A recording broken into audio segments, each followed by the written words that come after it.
guys, dito tayo ngayon sa Shifen Waterfalls. So ito yung view nila dito. So open dito hanggang alas 4:30 lang. Sa bukas na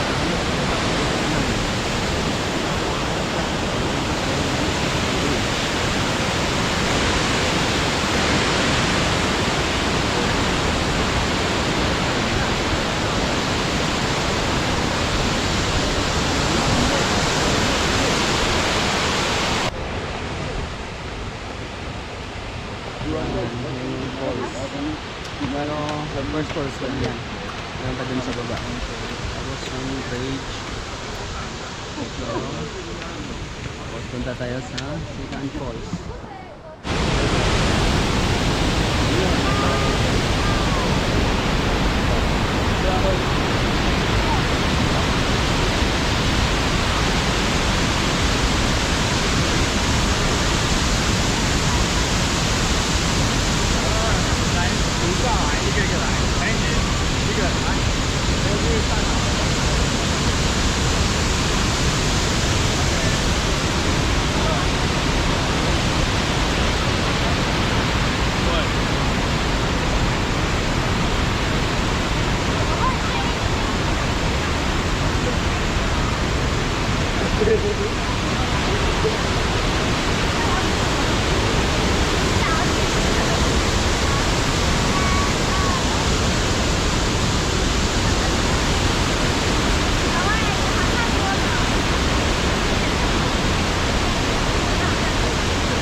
Mga kabayan, huwag niyong kalimutan i-subscribe at i-like yung page natin sa YouTube at sa Facebook, yung Boy Lakad. Para meron na kayong mga idea kung saan yung mga magagandang lugar na gusto niyong puntahan.